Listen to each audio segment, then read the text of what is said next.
Sara Carter, Fox News contributor and intrepid investigative reporter, and one of my favorite people to be on with, and David Schoen, who is a terrific lawyer, a civil liberties attorney, and I always learn something when I tune into David when he's on or talk to him.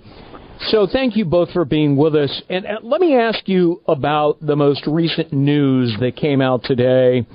This is going to, of course, change the immediate news cycle yet again, that Michael Cohen taped his conversation with President Trump regarding a potential future payment to Karen McDougal, who is a Playboy playmate who allegedly had an affair with Trump many years ago. And apparently, she wanted to get her greedy hands on a few greenbacks, and there was a discussion that took place. David, since you're the lawyer, let me go to you. Is there anything illegal or criminal about paying somebody to go away? Absolutely not. And as you well know, Greg, it happens every day in settlements across the country in all kinds of civil cases. I think the greatest importance this revelation has is probably it gives more entertainment value at the checkout counter in the grocery store now. I sort of put it in the Kardashian, Paris Hilton category of news. The only issue they try to make, potentially, one can see, is that this was somehow a payment to affect the election. He was paying hush money or authorizing the payment of hush money to a person who had bad news and might impact on the election. It's absolute nonsense. And it's not just nonsense. It's offensive to the American voters to suggest that the voters in this country base their sacred vote for president on either Russian propaganda or a calculus as to whether the president or potential president had an affair or didn't have an affair. And we know, from history that those facts only go so far. We don't have to look any further than President Clinton and his popularity when, that's a proven fact about the affair. But it's really offensive to the American people, and it's offensive to the American people to keep spending money chasing these things down. I understand it's a sexy story. And by the way, the story itself, of course, raises so many issues about why it was taped, what that does to his professional standing, all of these who leaked it, what agent seized it. Of course, the DOJ regulations prohibit an agent involved in an investigation from seizing items from a lawyer's office. It's supposed to be a taint team going in. So there are all kinds of issues. But anyway, that's a lot of it is covered by attorney-client privilege. That privilege, by the way, is not held by Michael Cohen, but by the client, which would have been Donald Trump. Only he can waive the privilege. I suspect, the information we're getting is that Cohen's lawyers, coming through files, saw this conversation. They alerted the president's legal team, and they probably said, you know what, there's no there. No need to hide it. It'll be leaked by the Department of Justice anyway, so we might as well get ahead of the story and report it ourselves and tell the truth about it. Sara Carter, this whole business about, affairs and payments and so forth, that was largely baked into the media narrative before the election anyway. They were, and this is about character assassination, right? And disinformation campaigns that we've seen with the alleged Russia collusion. Now we have this. This is part of a character assassination campaign against President Trump. And if we look through history, as David Schoen so rightly put it, we've seen this over and over again. It is a sexy story. People want it out there. I think my concern, Greg, was looking at the fact of, attorney-client privilege, wondering how many more recordings, Michael Cohen has or other clients that he may have recorded. And also, how did it leak? When you mentioned the Department of Justice, of course, there are guidelines that must be followed. And you think, well, then who in the DOJ had access to this? Who leaked this?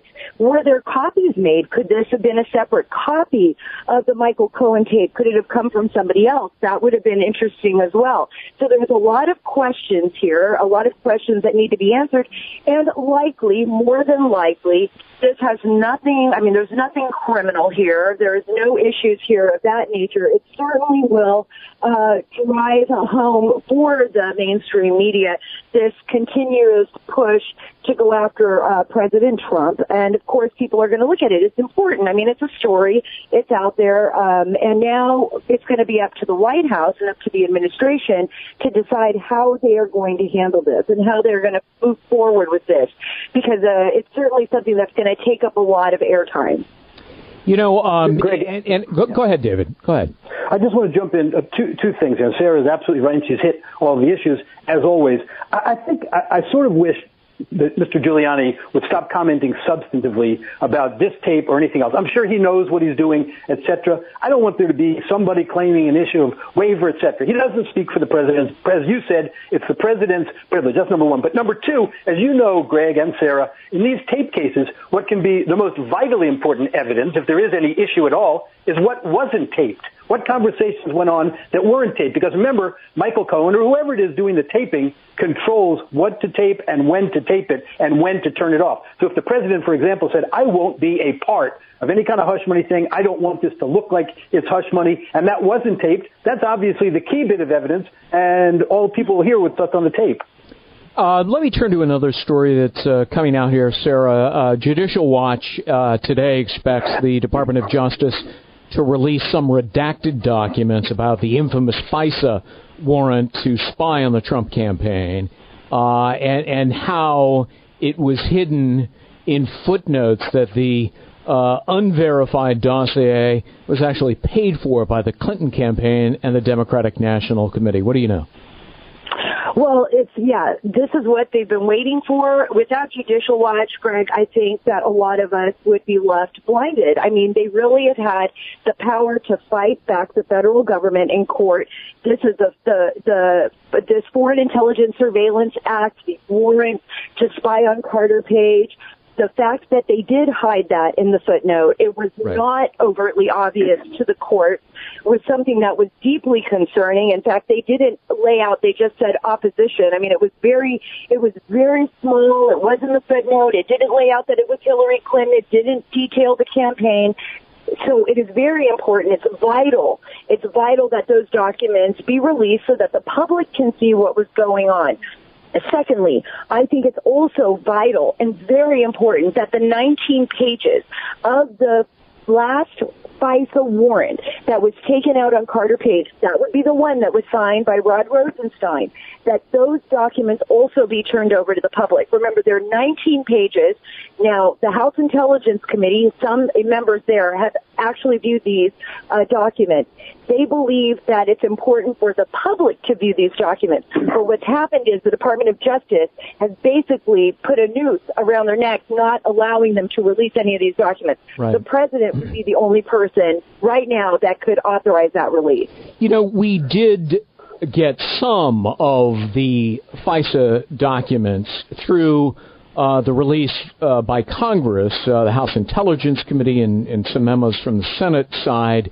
And in fact, David, in my book on page 159, my book, by the way, is called The Russia Hoax. It's out on Tuesday, or you can pre-order it on Barnes & Noble and Amazon.com. But on page 159, I recite verbatim footnote number 8, in which the government, the Department of Justice, and the FBI absolutely disguised and buried who paid for the anti-Trump phony dossier.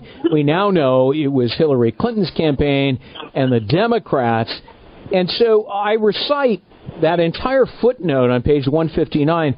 And not long ago, my wife read the book for the first time, and she got to that page, and she read that footnote, and she turned to me when we were on a plane, and she said, "Are you kidding me? No one in their right mind could discern from that footnote that the sourcing for the dossier came from the Clinton campaign and Democrats." And it's true, isn't it, David? Yes, it is. And anyone in their right mind better read your book from cover to cover and not just that page, if they honestly want to know what happened here, because you folks have been reporting on this stuff in detail that nobody else has reported on. And if you're interested in the facts, read the book and get the facts and listen in every day. Listen, back to the FISA documents. Remember, as you reported on this show, the FISA court presiding judge herself said in a letter to Congress, there is no bar to the Department of Justice turning over these application documents. We suggest you go to the Department of Justice and get it from them. And the American people deserve it. Yes, absolutely. All right, we're with Sara Carter, the terrific Fox News contributor, investigative reporter, David Schoen, one of the best lawyers in America, a civil liberties attorney. These are two of the people that I think know a great deal about the Russia hoax, the title of my book, the illicit scheme to clear Hillary Clinton and frame Donald Trump. You guys are good enough to stick around for after the break. We're going to squeeze one in right here. This is Greg Jarrett. I'm filling in for Sean Hannity on The Sean Hannity Show. Welcome back to The Sean Hannity Show. I'm Greg Jarrett in for Sean today. We've been talking about my book. Comes out Tuesday called The Russia Hoax. Get it on Barnes & Noble or Amazon.com. Final thoughts now with Sara Carter and David Schoen. Sara? Well, I think we've got to keep our eyes on the prize. I'm very excited about your book, Greg. I can't wait to read through the whole thing. I'm waiting for it to come to my home.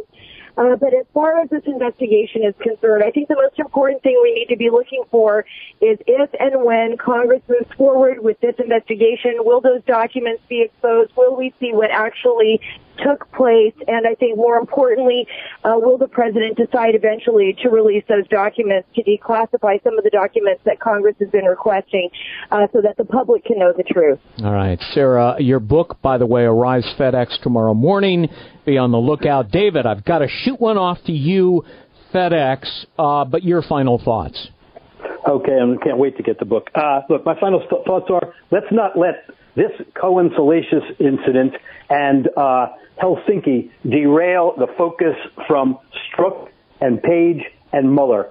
Strzok and Page are the two of the largest disgraces our government has had in many recent years. Maybe an equal disgrace is the performance of the Democrats on those committees who should have been outraged, who should have not taken the position the end justifies the means, but who Jackson Lee and Nadler speak out against government misconduct, but not when President Trump is the victim of it. Shame on them. Let's get back to focusing on what damage was done by this horrible misconduct. And what damage is still being done. Yeah. Right. Sara Carter, David Schoen, thank you both. And, you know, Sara, your book's arriving tomorrow. David, I'm going to put one in the mail. I'm going to put one in the mail to you today. Thank you both for being with us today.